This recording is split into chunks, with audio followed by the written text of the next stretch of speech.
Hey gamers, welcome to the Squeezebox. Whether you're tuning in on YouTube or catching us on Facebook, we'd love to have you in our gaming community. Smash that subscribe button on YouTube or drop us a like on Facebook and strap in while we level up together. Our topic today, clout. Just kidding. Today we're going to be talking about cloud gaming and its impact on gaming's future. But first, before we get started, we need to do a little bit of history. I mean, we've got a few youngins, I'm sure, over in the audience. Know what I mean? So the journey began in the early 2000s with OnLive pioneering the streaming of high-end games to low-powered devices. However, by 2015, OnLive faced closure due to challenges in, you guessed it, latency and infrastructure costs. Yeah, the internet was not that great in the early 2000s. What were they thinking?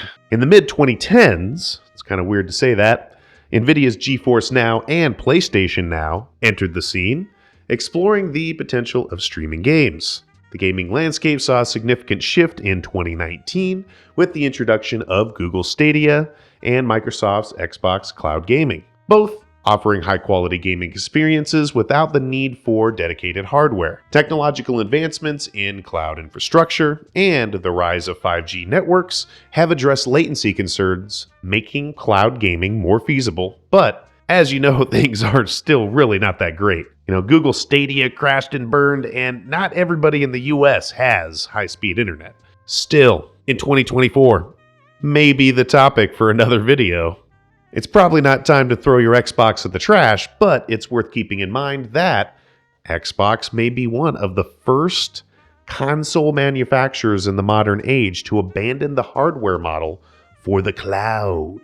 Microsoft may have plans to bring many of its exclusives to other consoles like PlayStation and Switch.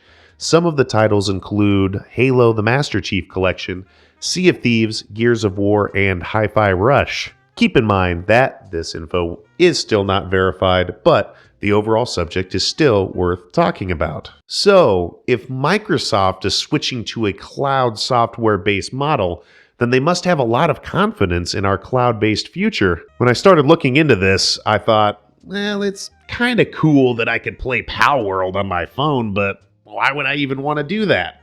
Then I saw videos popping up for the new Apple Vision, and it all clicked. Years ago. This used to be a bar? Yep. Yeah, you want to walk on?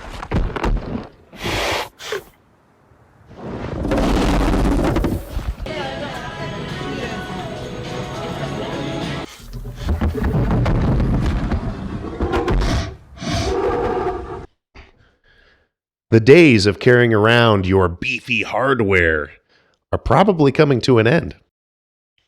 It seems as though the industry is moving towards having the beefy hardware sitting in some server farm somewhere while you're playing Call of Duty on your AR headset. Maybe someday we'll all have lenses put onto our eyeballs.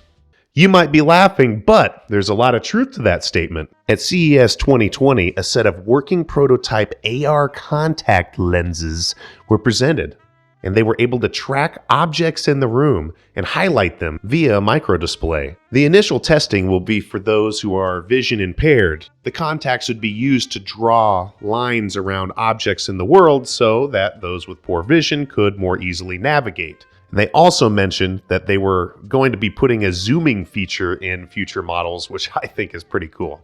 One thing the presenter mentioned is that when you close your eyes, the content is still displayed. And I never considered watching a movie with my eyes closed before, which I'm cool with, but what does it all mean? Well, I think that most gaming platforms are going to be in the cloud in the next 5 to 10 years. And I think that many big players in the industry are going to push everyone there, whether they like it or not. We recently discussed on the podcast how Ubisoft essentially doesn't want you to own games anymore.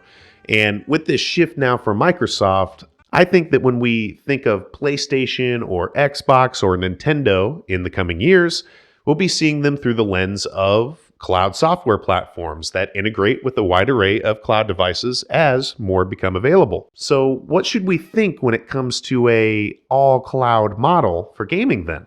Well, in the capitalist landscape that we find ourselves in, I can imagine a few ways that gaming companies will take advantage of an all-online model for games.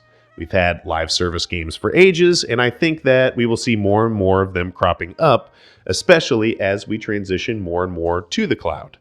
On the other hand, while we may be paying out of pocket for each whack of a tree in the future Minecraft, we will finally be able to play together with pretty much anybody. It's going to be opening gaming up to a far wider audience, and I think that's obviously a positive thing.